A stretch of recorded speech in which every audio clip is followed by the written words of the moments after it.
Vamos lá, dar continuidade ao capítulo 8.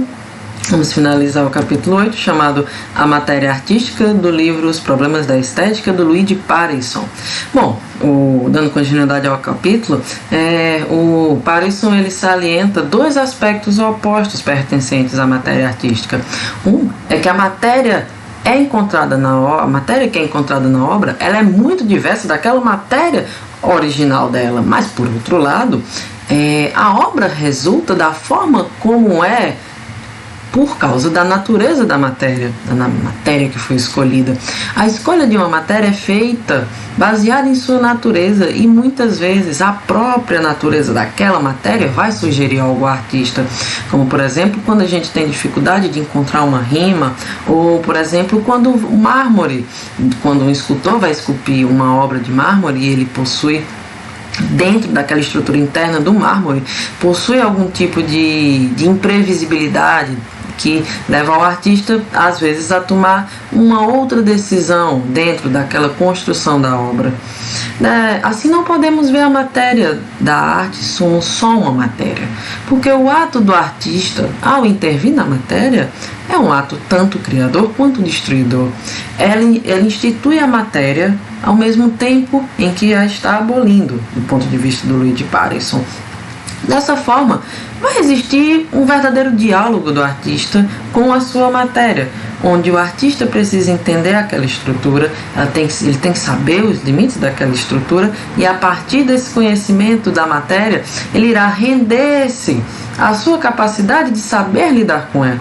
A própria resistência da matéria é bem-vinda, porque ela cria um desafio para o artista, um desafio na hora dele fazer o manuseio da obra, por exemplo, num ato onde o artista pode satisfazer a sua vontade, mas também satisfazer a vontade da própria matéria. A adoção de uma matéria termina em sua identificação com a obra, como num quadro onde as cores específicas foram pinceladas daquela forma dentro daquela específica superfície. Ou seja, é impossível separar a obra da matéria no fim das contas. Citando aqui o próprio Luigi Pareysson na página 165, a obra nasce como a adoção de uma matéria e triunfa como matéria formada. Curioso, né? Um problema, dando continuidade ao capítulo, um problema que está intimamente ligado à matéria é o problema da técnica. Primeiro, por técnica existem muitos sentidos, né? Desde o sentido do estilo, técnica é um estilo, ou técnica seria a personalidade do artista ao construir algo, ou a personalidade do próprio estilo, como por exemplo, quando a gente fala alguma coisa do tipo, eu estou analisando uma coisa por um viés técnico. Quando a gente fala isso, a gente está tentando pegar o estilo e analisar a personalidade daquele estilo. Então vão existir lados antagônicos dessa discussão. Os defensores da técnica enquanto disciplina, e do outro lado, os românticos e sua exaltação pela originalidade. Um lado afirmando que cada arte tem sua técnica, enquanto linguagem, como uma sintaxe, onde o artista deve exercitar-se até o ponto da maestria. E vamos ter o outro lado também, que afirma que o aspecto artesanal não teria nada a ver com a arte e que não poderia ser aprendida porque a arte é a absoluta originalidade. Um lado eleva a técnica a uma autonomia, onde ela é singular fora das obras do artista e que é comum a obras da mesma arte, sendo assim passível de se transmitir de um artista para o outro, enquanto o outro lado vai ver nessas coisas totalmente o contrário, como uma obra em sua possibilidade artística inseparável, de sua absoluta originalidade, como já foi dito antes. Esse problema vai nos levar a dois dilemas. Um é o da afetação ao artifício, a exaltação excessiva do artifício, que nos leva à inércia da convenção.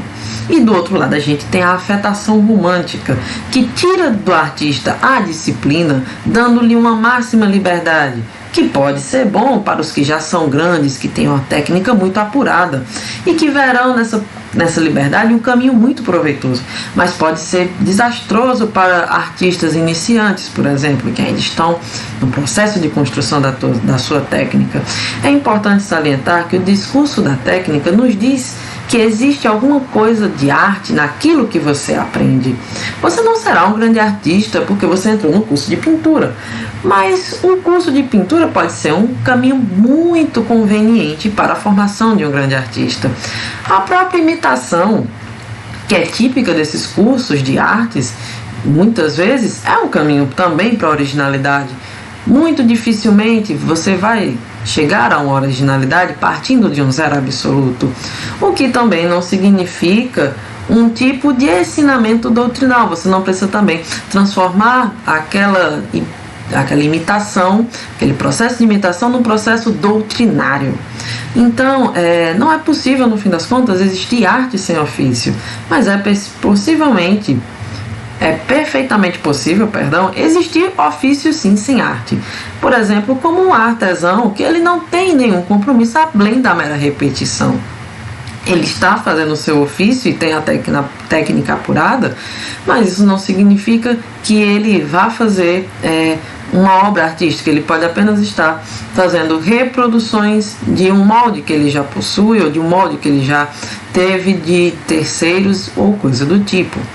Dessa forma, não é como se houvesse algo horrível no artista ser dedicado a um ofício, até porque vão existir umas regras chamadas regras positivas da arte, que são consideradas regras históricas, regras mutáveis, como por exemplo a métrica na poesia ou os estilos de arquitetura. Não são leis naturais, obviamente, como são as leis da acústica, as leis da ótica, mas são regras positivas, são regras mutáveis, que podem vir a existir.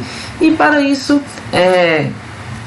o autor, no ponto de vista do Luigi de Parisson, isso é um dos fatores que confundem os românticos em achar que as regras positivas, aquelas que são as mutáveis, não são parte do fazer artístico, ou que seriam uma coisa ruim. Na opinião de vista do Luigi de Parisson, são coisas que simplesmente acontecem, são coisas que existem, não tem como você qualificar essas coisas como boas ou ruins, até porque no fim o artista ele vai seguir uma série de regras próprias, ele vai ter uma lógica interna no seu trabalho e vão às vezes ser regras de caráter estritamente individuais. Não é como se a originalidade fosse um arbítrio e fosse o próprio ato do artista inventar para si regras baseadas em diversos fatores. Então, e também de uma certa forma, quando o artista especifica regras para si, regras próprias, uma lógica interna sua, isso de uma certa forma também é uma inventividade no ponto de vista do autor. Continuando, nós temos outro problema, que é o problema da multiplicidade das artes, outro tema muito discutido. Existe uma preocupação em explicar a diversidade da arte. Ao mesmo tempo em que se quer explicar a sua diversidade, também se quer explicar a sua unidade. O autor nos fala sobre as primeiras tentativas de esboço dessas ideias na filosofia, de uma filosofia da arte, ainda lá no período da filosofia grega, que dividiria o gênero da imitação em três: o do figurar, onde a imitação vai coincidir com um objeto, como na pintura, onde a cor é imitada com cor, a figura é imitada com figura. Teria a do refazer, onde a imitação consiste com o meio, como por exemplo, você fazer uma imitação, como no drama, onde se refazem palavras e gestos, repetem-se sons de animais, de humanos. E por último, teria o do representar, onde a imitação é apenas semelhante ao objeto, como por exemplo numa música onde tenta-se reproduzir algum tipo de sentimento através do som. Assim, até hoje se associa muito a ideia da unidade da arte como a imitação e a diferença nas artes, como se fosse uma pluralidade de modos de imitar. Como se a arte fosse sempre uma imitação de alguma coisa. Outras formas de diferenciação que também foram adotadas é a diferenciação entre sentidos, por exemplo, como na pintura, sendo a visão, a música sendo a audição. Também teve divisões em relação ao espaço e o tempo, como nas artes plásticas, como sendo artes espaciais. Enfim, tiveram muitas divisões para tentar explicar essa multiplicidade das artes, mas também a sua unicidade. E temos, por fim, uma tendência que é uma tendência mais atual, que divide as preocupações em se procurar a diversidade das artes, uma visão mais empirista, uma visão mais da experiência, que se atém à experiência concreta e que crê que a unidade da arte não é relevante para o fim de se entender a experiência estética. E, por outro lado, tem uma tendência a se procurar uma unidade na arte. Não temos mais aí o empirismo. Existe uma maior importância às características genéricas, aquilo que vai ter em comum entre as artes. Como em outros casos, Pareson acredita que essa dualidade entre a busca através do empirismo ou a busca a partir da visão das características genéricas de alguma que possa existir em comum entre as artes, não são visões antagônicas. Na verdade, seriam pontos de vista que complementam. E finalizando o capítulo, nós vamos falar sobre a diversidade das artes.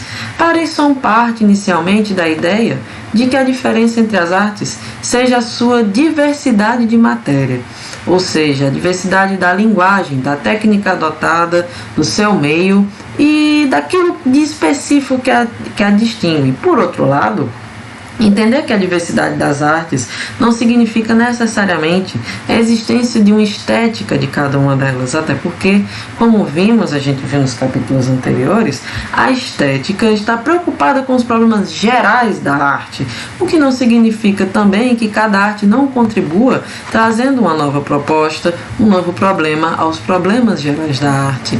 Outro problema recorrente é o de se acreditar que exista uma arte serve de base para todas as outras, como muito já se falou, por exemplo, talvez vocês próprios já tenham ouvido falar sobre alguns comentários de pessoas que dizem que a música é a base de todas as outras linguagens artísticas.